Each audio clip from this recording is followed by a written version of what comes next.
Magandang buhay guys! Welcome sa ating panibagong vlog at kayo nanonood sa Queen Hello TV. Yes guys, mamamasyal na naman tayo sa araw na ito.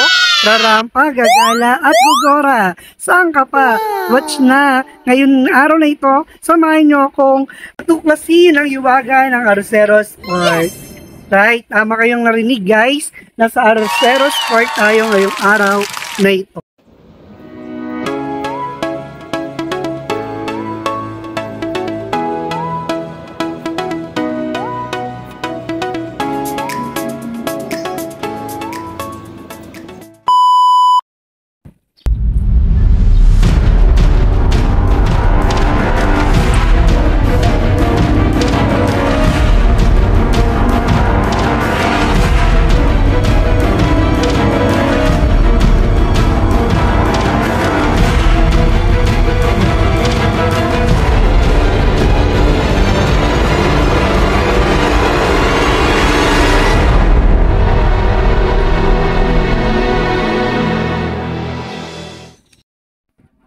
Ang Arrocero Sport guys ay matatagpuan sa 659A Antonio Villegas Street, Ermita, Manila.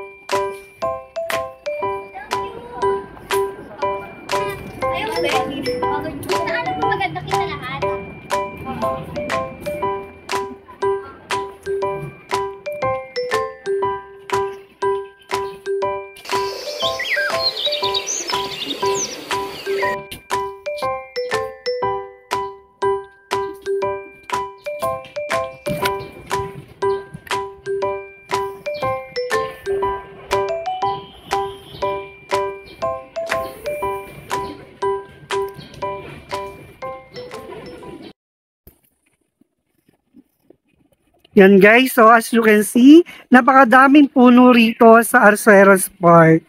And you know what guys, this is the last lang of Manila.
At guys, may napansin ako dito, no? Makikita nyo rito rin ay mga napuno mula sa mga iba't ibang sektor ng Yan guys, so dinadagdagan pa nila ng mga pananim ng mga puno. Wow. Yan, yung mga Pesky Federation President, yan. At pati yung Universidad de Manila, naglagay rin sila ng mga puno rito para madagdagan siguro yung mga puno rito sa Arrocero Sport. At guys, tingnan nyo naman, no, elevated ang daanan sa Arrocero Sport. Look at that. Kasi guys, sinisiguro nila ang kaligtasan ng bawat isa kung ano mga namamasyal dito, mapa-local man o mapabanyaga. Yes! At syempre guys, upang maprotektahan na rin ang mga puno na hindi masira o matapakan ng mga bumibisita. Kanina doon tayo sa may taas, guys. You know. Makikita nyo ba yun? Yun yung taas. Yung parang pinaka-viewing deck dito sa gitna ng Arrocero Sport. At sa ibaba nun, may mga arwan na ako nakita. Or mga koy yata yun. Yes! Kaso lang guys, sarado. Oh my Sorry God! na. Pero kita naman dito ang view. Oh, look at that. Ganda, no? Tingnan nga natin sa kabila baka bukas. Ay, bukas, guys.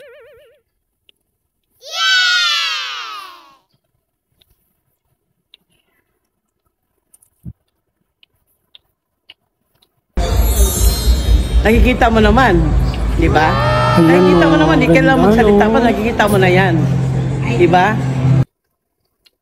Ganda ng mga koi.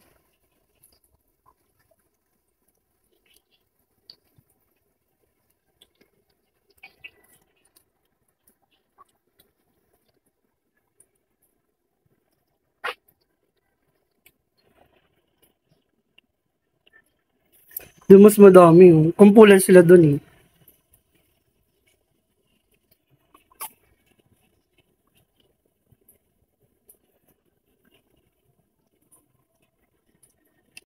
At syempre guys, huwag tayo makakalimot na merong mga rules and regulation dito sa lahat ng parke natin pinupuntahan. Kaya tingnan nyo at basahin nyo kung anong mga pinagbabawal dito sa loob ng Arroceros Park. Wow. And then, meron din syempre mga pagbabalik tanaw tungkol sa ano nga bang forest, paano nga ba nilalagaan ito, at gaano ba kalaki itong forest ng Arroceros Park. Yan, no? Ikutin natin, guys. Come on!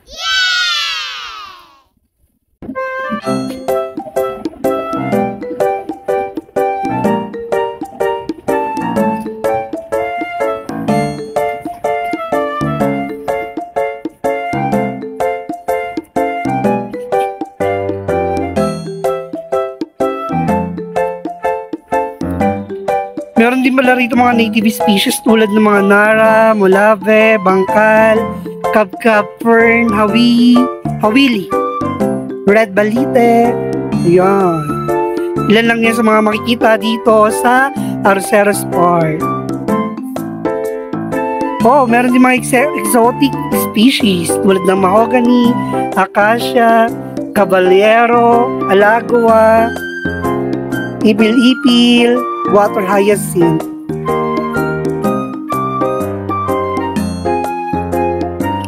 Makikita ko para pinaglaban ng dating mayor na si Isko Moreno ang Arroceros Park. Yan, mga ordinansa na kanyang inilunsad.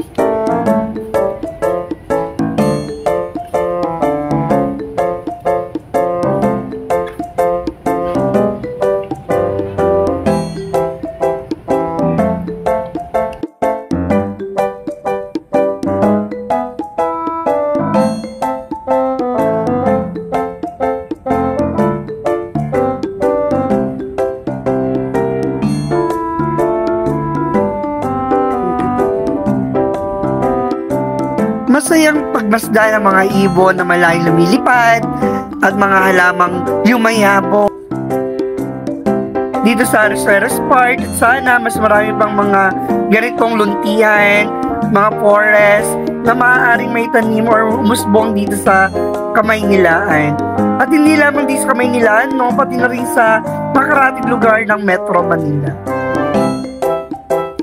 Masarap mamasyal dito sa Arroceros Park, guys, lalo na malapit tayo sa nature at nararamdaman natin at nadama natin na gaano ba kahalaga ang kalikasan para sa ating lahat.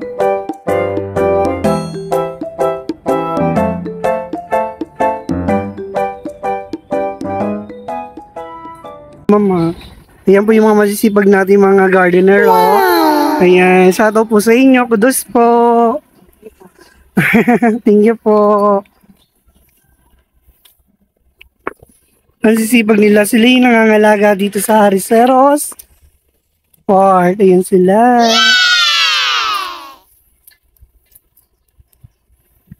Yan, tingnan mo natin dito sa may bandang viewing deck ng Arroceros Park.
Kaya guys, ano pang hinihintay ninyo? Tara na! Rampa na!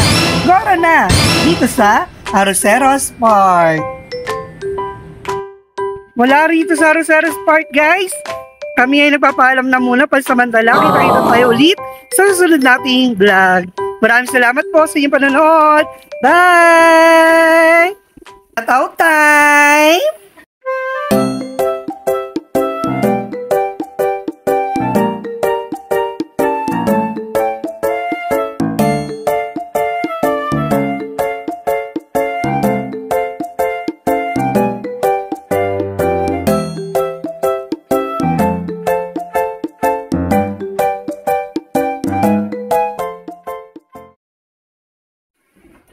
Thanks for watching!